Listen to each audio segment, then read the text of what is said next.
Estás entrando a Se Desnuda la Piel Podcast. Bienvenido.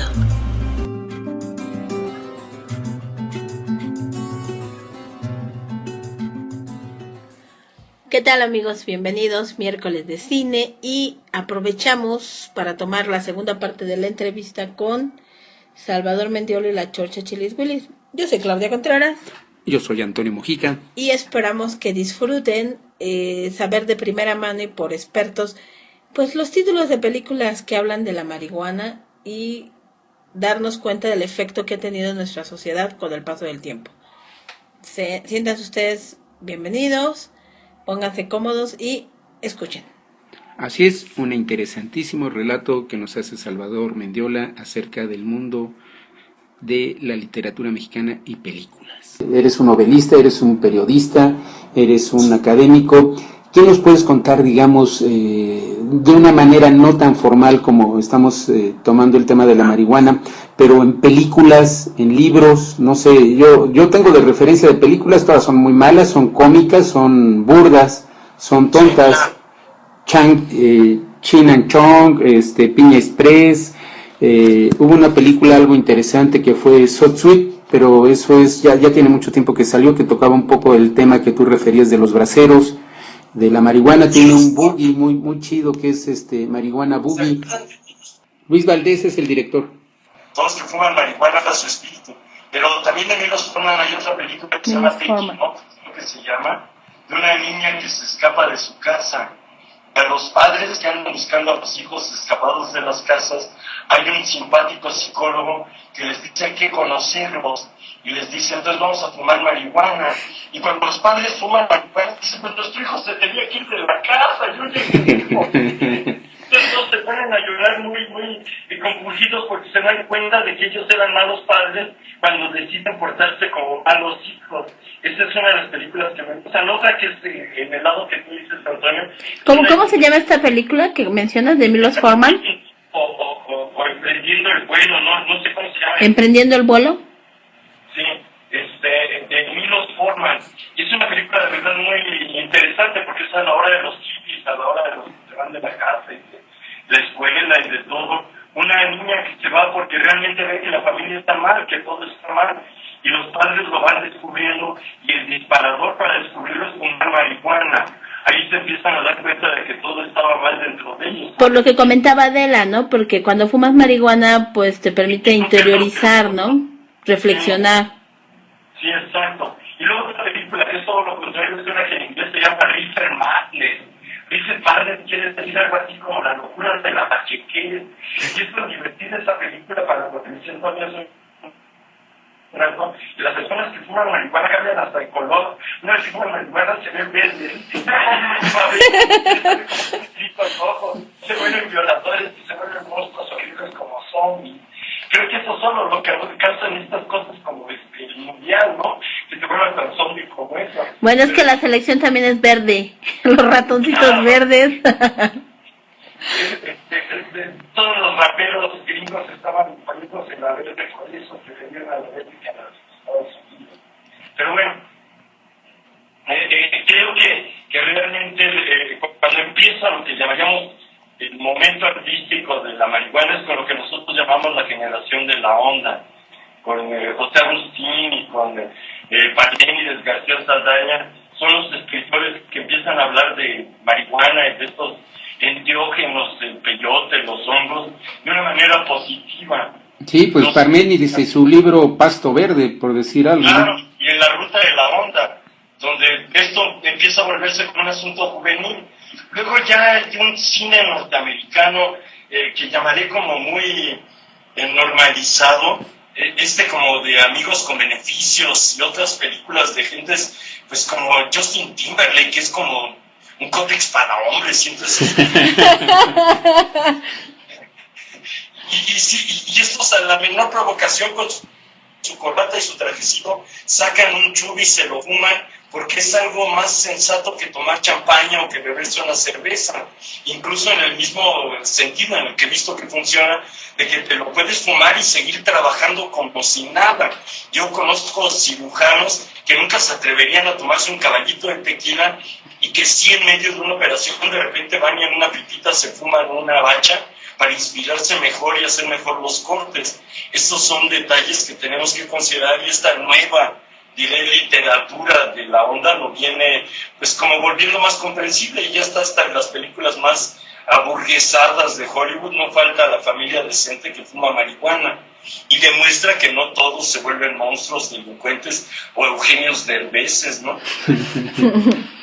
Sí, efectivamente, la cultura norteamericana en ese sentido ha sido un poco más tolerante. En muchas películas es de manera normal. No en balde ya pueden fumar de manera recreativa, creo que no me acuerdo en qué estado pueden fumar de manera recreativa. Sí, claro, en Washington, entiendo, Seattle, que está en Washington, ¿no? Y cada vez más lugares. Pero señalaré que los norteamericanos que estuvieron a favor de la marihuana fueron, y ahí va el cambio de tónica, los judíos de Hollywood. Wow. En Hollywood la marihuana cada vez es menos infernal, cada vez es de lo más normal.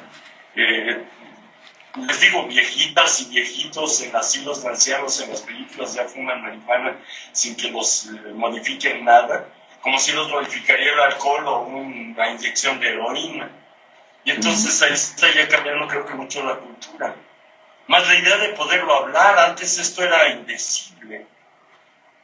Así es. Autores, escritores, pintores que conozcas que hayan fumado marihuana. Más bien habría que preguntar quién no. Por ejemplo, en la literatura mexicana, mi experiencia es que el único escritor de todo lo que yo conozco de la literatura mexicana que no fumó marihuana fue José Emilio Pacheco. Pacheco no era Pacheco, pero no. Con Monsiváis, con Paz, con Sabines, con todas esas personas, yo fumé marihuana. Yo los vi fumar marihuana. A ver, repite los nombres, por favor. Antonio Alatorre, Margit Frank, y ya no se diga todos los de mi generación, Daniel Sada, Juan Villoro, aunque Villoro le da miedo, a Villoro le da miedo hasta engordar, pero bueno. ¿Con qué no le dé miedo crecer? Por eso le dicen Juan el Largo, pero bueno. Músicos, todo el mundo, Silvestre Revueltas, era un pachecazo, así podemos seguir con José Gorostiza, el gran diplomático, un pachecazo. José Revueltas. Pero otra persona que creo que no fuma marihuana es la poeta María Enriqueta, pero son poquititos los que no, poquititos. ¿Y a qué crees que se deba que no lo fumaron? ¿Perdón? ¿A qué se debe que no la hayan fumado? Iba también por otro lado. Por ejemplo, yo, que ahora soy un monstruo diabólico, literalmente fui virgen casi hasta los 30 años. ¿Virgen de qué? ¿De todo? ¿Perdón? ¿De todo? De todo. Fui virgen en lo sexual hasta los 21 años. Y no fumé marihuana hasta después de los 25. Y el peyote y los hongos hasta después de los 30, me daba mucho miedo. Realmente estaba metido en el mito urbano, y como escritor o poeta me daba mucho miedo perder mi conciencia, perder mi identidad y ya no recuperarla. Y entonces me costó mucho trabajo atreverme a hacerlo, mientras trataba con muchos amigos brillantes que la fumaban. A mí me daba mucho miedo, me espantaba. Y no me daba cuenta que por estar con ellos ya le estaba oliendo. Hasta que empecé a ver a mis amigos que también no la fumaban, pero se acercaban conmigo cuando la fumaban, cómo se ponían, y se ponían igual. Al fin y al cabo es algo que se respira. Pero entonces yo mismo, me contaría, me dio mucho miedo, me costó mucho trabajo atreverme a fumarla, y realmente el trabajo de controlarla fue muy cuidadoso, porque mi temor a lo que sería convertirme en Hulk o algo peor, de verdad sentía que era muy feo. ¿Ya cuántos años llevas fumándola, Pues confesaré que empecé después de los 25, tengo 62, llevo 35 años fumando. Adela, ¿cuántos años llevas fumándola? Ay, así como desde los 18, sí. Cuando entré a la facultad le empecé a fumar. O sea que lleva 30. Ajá. ¿Y Gloria? 20. Wow. Y nos han vuelto locos, no están... He vivido experiencias que es bueno contarle al público. ¿Sabes por qué yo empecé a fumarla? ¿Por qué? Porque a mí me la regalaron porque me estaban segurísimos, así juraba la persona que me la dio, pero juraba que era una pacheca de poca vergüenza. Porque todo el tiempo me veía súper pacheca. Yo jamás la había fumado, era parte ya de mi personalidad. Nadie notó el cambio y cuando empecé a fumar, nadie notó que yo era pacheca porque yo ya era así. En mi primera novela que la publico a los 21 años, todo el mundo declara que la escribí metido en drogas terribles y lo más que bebía era alcohol. A mi padre me dijo, yo no sabía que tú fumabas marihuana, y yo le dije, pues yo tampoco la fumaría en las noches, pero yo tenía la certeza de leer mi libro que no era. Entonces mucha gente por eso me invitaba a fumarla, pero no, creo que es más una cuestión de mentalidad. Sí. La leyenda negra. Sí, la leyenda negra, hay personas que somos pachecos hasta sin ser. ¿Se puede escribir estando pacheco? Sí, es muy fácil. ¿Te cuento otra cosa? Sí. Cuenta. Justamente como me la dieron y yo nunca la había probado y dije, yo la quiero con esto y entonces me la voy a fumar. Yo entonces lo que hacía era que fumaba mucho tabaco, pero mucho tabaco. Entonces agarré y desarmé uno de mis tabacos, lo rellené de la caña que me habían dado. Y dije, ¿pero qué es eso? ¿Cómo sé yo que esto no está mal? Fue lo primero que pensé. Entonces dije, pues tengo que ponerme una prueba. Entonces la primera prueba que me puse fue justamente la de escribir. Me puse a hacer una tarea que tenía yo ahí, que tenía que hacer para la facultad.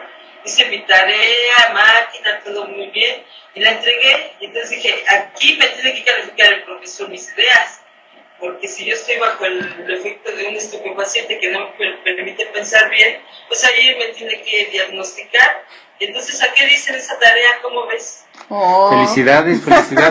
Entraste por la puerta grande. No escuches eso, Uriel, no escuches eso. Pues sí, es que bueno, finalmente yo alguna vez leí que, por ejemplo, los que escribían y que eran muy así, muy dados a las drogas y todo, tipo Doors, tipo esta otra cantante, ¿cómo se llama? Janis Joplin. Janis Joplin y todo eso.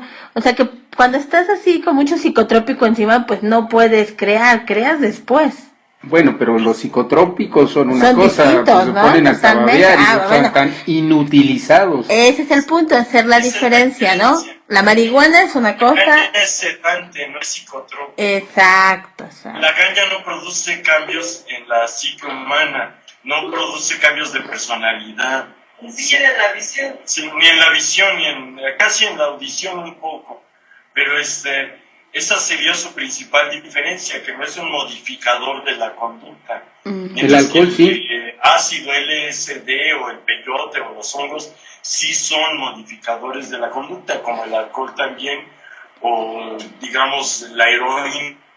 La marihuana no, la marihuana más bien lo que hace es que la conducta se vuelve un poquito más lúcida, porque lo que genera es una comprensión más amplia del paso del tiempo.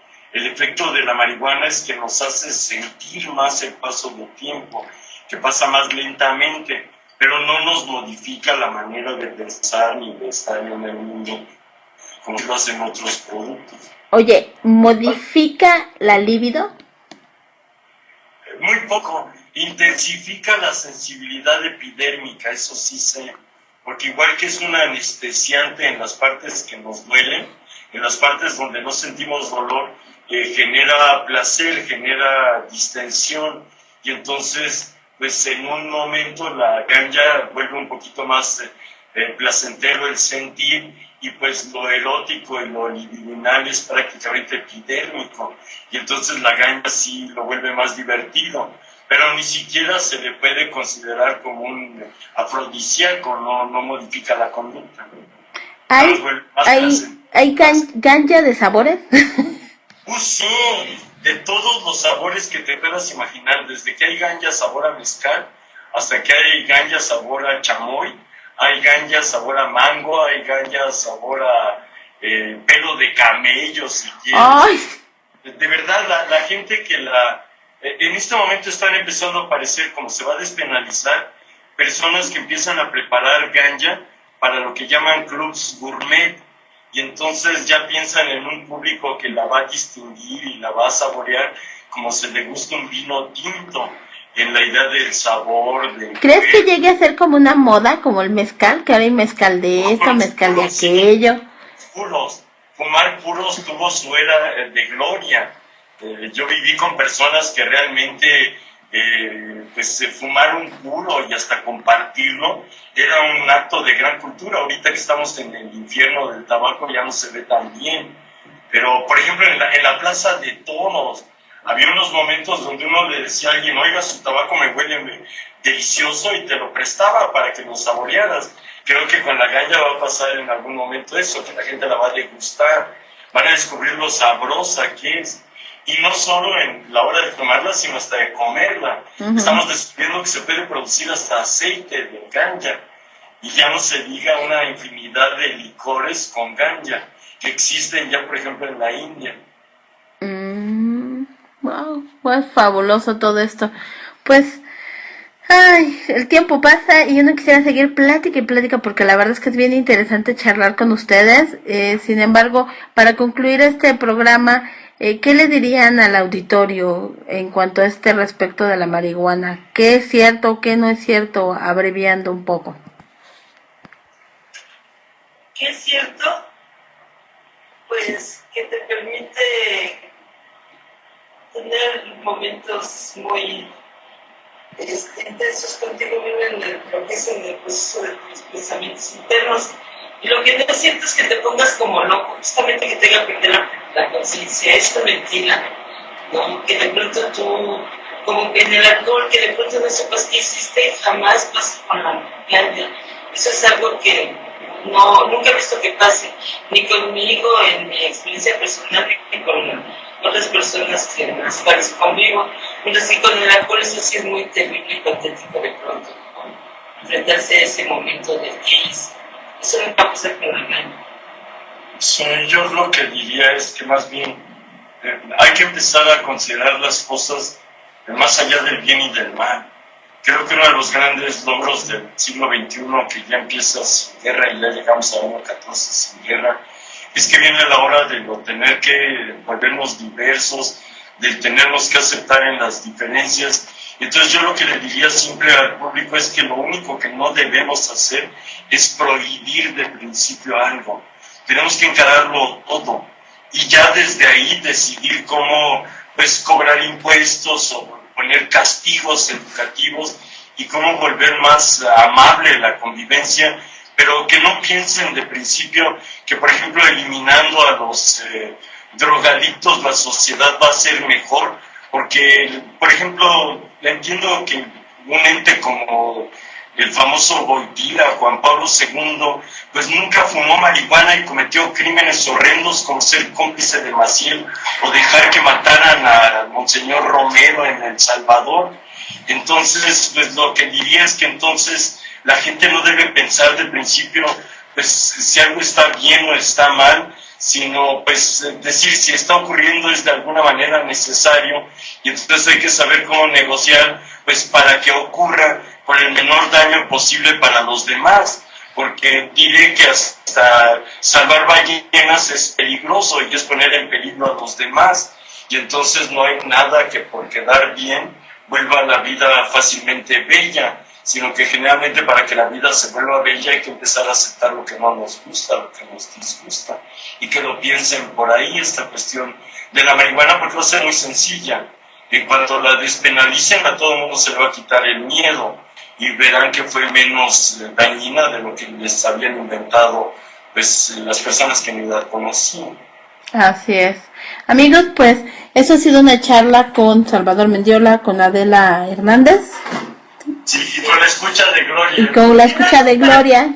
Quisiera comentar algo de que pueden poner en su buscador el hashtag y luego poner Apoya, no castigues, se encuentra una infografía con información actual de lo que está pasando en México, sobre todo en lo que sería el Distrito Federal, respecto a lo que es esta problemática que nos está afectando a todos. ¿Cuál es el hashtag, Adela?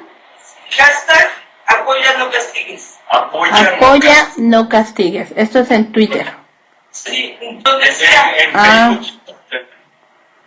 Perfecto. Amigos, pues como siempre, la última palabra la tienen ustedes. Nosotros solo queremos darles los argumentos para que tomen una decisión informada y que cuando tengan la oportunidad, pues sepan qué decir y no sea por miedo solamente.